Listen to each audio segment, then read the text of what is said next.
Hi, welcome to లిష్కాస్ vlog. లిష్కాస్ వ్లాగ్ని లైక్ చేయండి, షేర్ చేయండి, సబ్స్క్రైబ్ చేయండి. నిన్నటి పునుగుల రెసిపీ మీ అందరికీ నచ్చింది అనుకుంటున్నాను. నచ్చితే ఓసారి ట్రై చేసి కామెంట్ బాక్స్లో పెట్టండి ఎలా వచ్చిందో. ఈరోజైతే కొత్త రెసిపీతో మీ ముందుకు వచ్చేసాను. ఆ రెసిపీ ఏంటనుకుంటున్నారా? బ్రెడ్ దోశ అండి. బ్రెడ్ దోశ ఎలా చేసుకోవాలో చూసేద్దాం. ముందుగా 3 కప్పుల బియ్యాన్ని 4 గంటల ముందు నానబెట్టుకున్నాను.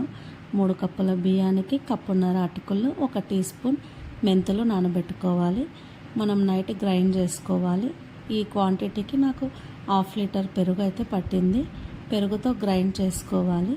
మెత్తగా మనం దోశ బాటర్లానే గ్రైండ్ చేసుకోవాలన్నమాట. ఈ పిండిని మనము 3-4 రోజులైనా ఫ్రిడ్జ్లో మనం స్టోర్ చేసుకోవచ్చు. చాలా టేస్టీగా ఉంటాయి. ఇలా నేను మెత్తగా మిక్సీకి పట్టుకున్నాను. రోజు దోశ తిని బోరు కొట్టినప్పుడు ఇలా వెరైటీగా బ్రెడ్ దోశ ట్రై చేయండి.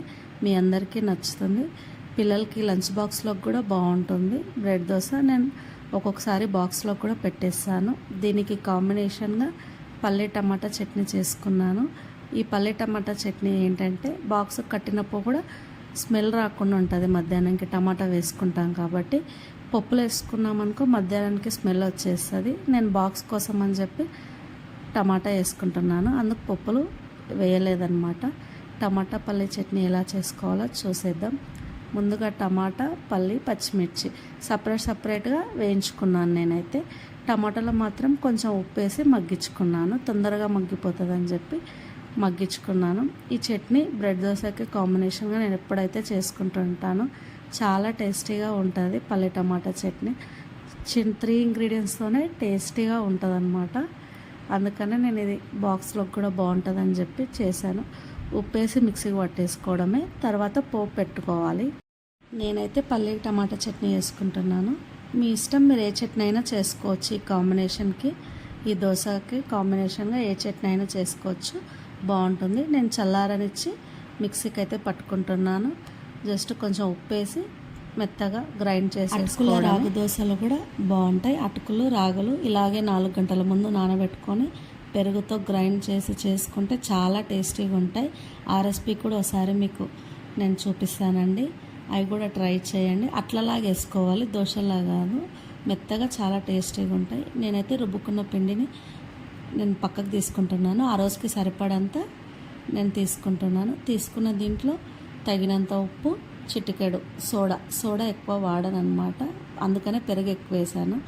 సోడా వేసుకొని మనం తగినంత బ్యాటర్ దోశ కన్సిస్టెంటీ వచ్చే వరకు మనం కలుపుకోవాలి. ఇలాగా మనం కలుపుకొని మనము నార్మల్గా కడాయిలో వేస్తున్నాను. ఇది పెన్నం మీద కన్నా కడాయిలో అయితేనే ఈ దోశ బాగుంటుంది. కడాయిలో వేసి చూడండి, చాలా రోస్ట్గా వస్తుంది. పెన్నం మీద అయితే మెత్తగా వస్తుంది అన్నమాట. నేనైతే పెద్ద కడాయి తీసుకుంటున్నాను. మీ దగ్గర పోపు పెట్టే కడాయి ఉన్నా వేసుకోవచ్చు. నేను పెద్ద కడాయిలో మీకు చూపించాలని చెప్పి పెద్ద కడాయి పెట్టుకున్నాను. దీంట్లో మనం ఒక గరిట వేసి ఇంకా దోశను తిప్పుకున్నట్టు తిప్పుకోకూడదు అనమాట. వేసి వదిలేయాలి. సిమ్లో పెట్టుకోండి. సిమ్లో పెట్టుకొని చేసుకుంటేనే లోపల మంచిగా ఉడుకుతుంది, పైన కూడా రోస్ట్గా వస్తుంది అన్నమాట. మూసేసుకోవాలి. మూసి తిప్పేసి కాల్చేసుకోవడమే. చూడండి, ఈ విధంగా అయితే పిండి కొంచెం పైకి పొంగుతుంది అనమాట. ఫస్ట్ దోశ కాబట్టి కొంచెం అతుక్కున్నట్టుంది. ఇంకో దోశ కూడా వేసి చూపిస్తాను మీకు. ఇలా కొంచెం అతుక్కుందండి, కాకపోతే మంచి కాలింది. ఇలాగా కాలుతుంది అనమాట. ఈ కడాయిలో అయితే దోశ పైన ఏంటంటే ఇంత రోస్ట్గా రాదు, మెత్తగా వచ్చేస్తుంది నాన్ స్టిక్ దోశ పైన. అందుకే బ్రెడ్ దోశ ఇలా వేసుకుంటాను నేను. ఇంకో దోశ కూడా వేసి చూపిస్తున్నాను. టేస్ట్ అయితే చాలా బాగా వచ్చింది. మీరు తప్పకుండా ట్రై చేయండి ఒకసారి. ఈ దోశని చాలా బాగుందని అంటారు. ట్రై చేసి నాకు ఎలా వచ్చిందో చెప్పండి ఒకసారి. చూడండి రెండో దోశ కూడా ఎలా వచ్చిందో. ఇలా కాల్చుకోవాలన్నమాట. సిమ్లో పెట్టుకొని కాల్చుకోవాలి. పెద్దగా పెట్టుకుంటే పైన మాడిపోయి లోపల ఉడకదన్నమాట.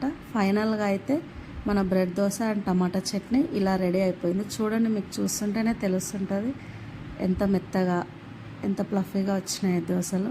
చాలా టేస్టీగా ఉన్నాయి. మీరు కూడా ట్రై చేయండి.